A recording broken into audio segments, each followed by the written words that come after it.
নমস্কার, আমি নমিতার সহজ রান্না চ্যানেলের নমিতা।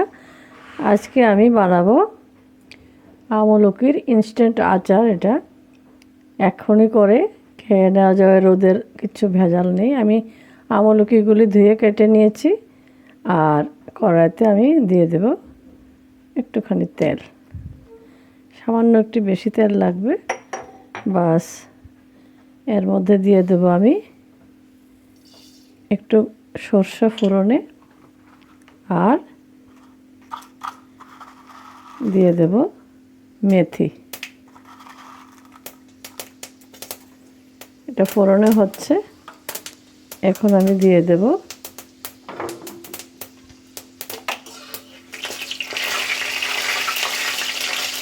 একটু হালকা একটু ভাজা হচ্ছে, তারপর আমি দিয়ে দেব আমলকিগুলো।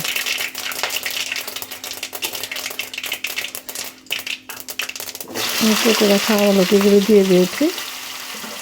আমলকিগুলো একদম মোটামুটি পোক্ত ছিল, দু একদিন ঘরে রাখাতে একটু লাল লাল হয়ে গেছে, কিন্তু খেতে খুব সুস্বাদু হবে। এটা একদম পাকা পাকা টাইপের। তো দিয়েছি এটা আমি। এর মধ্যে দিয়ে দেব আমি স্বাদ মতো নুন, আর একটুখানি নুন দিয়ে দেব। আর দেব এর মধ্যে আমি হলদি পাউডার, হালকা একটু হলদি পাউডার, আর দেব লাল লঙ্কা পাউডার। আগুনটা একটু আমি কমিয়ে কমিয়ে রাখবো। আর এর মধ্যে দিয়ে দেব আমি বেশি করে চেরা কাঁচা লঙ্কা।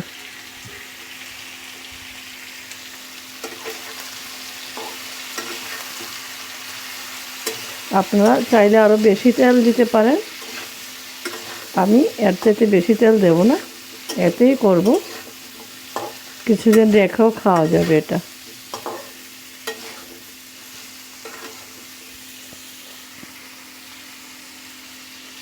আর এর মধ্যে আমার দিতে হবে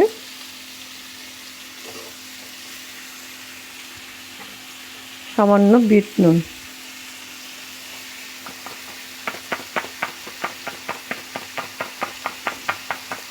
বিট নুনটা দিলে এটা সেন্টটা ভালো হয়। আর দেব এর মধ্যে আমি বেশি দেব না, 1 চামচের চাইতে কম, একটুখানি হালকা চিনি দিয়ে দিলাম। এখন এটাকে আমি ভালোভাবে মিশিয়ে নেড়ে নেড়ে এটাকে রান্না হওয়া পর্যন্ত আচার করে নেব। এই আচারটা খেতে খুব ভালো লাগে। এমনিতে তো আমলকি কাঁচা খাওয়া খুব ভালো, এতে প্রচুর পরিমাণে ভিটামিন সি থাকে। আর কাঁচা খেলে একটার বেশি খাওয়া যায় না, বা বড় জোর দুটো খাওয়া যাবে, কিন্তু এভাবে আচারটা বানিয়ে নিলে অনেকগুলি খাওয়া যায়। তো আমি এরকমভাবে এটাকে একটু টাইম দিয়ে আচারটা বানিয়ে নিচ্ছি।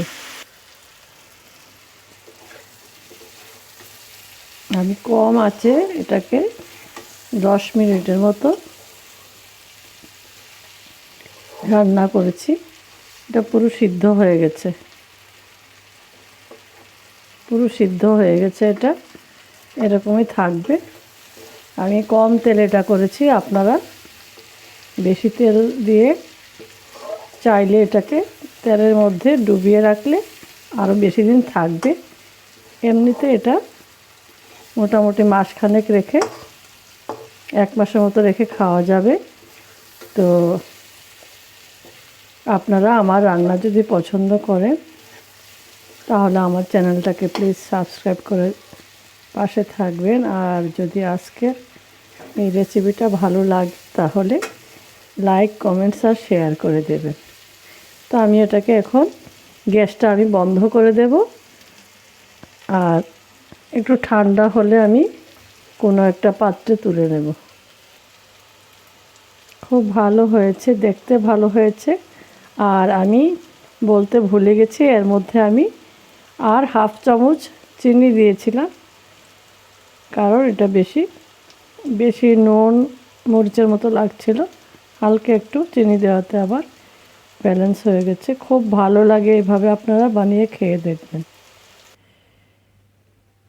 তৈরি হয়ে গেছে আমার আমলকির আচার, টক ঝাল মিষ্টি আচার। তো আপনারা সবাই পাশে ছিলেন, তার জন্য অনেক অনেক ধন্যবাদ। সবাই ভালো থাকবেন, সুস্থ থাকবেন। আর এভাবে এখন সময়টা আমলকি পাওয়া যায়, আপনারা এভাবে বানিয়ে খেয়ে দেখবেন।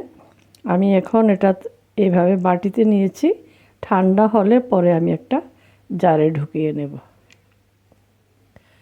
অনেক অনেক ধন্যবাদ।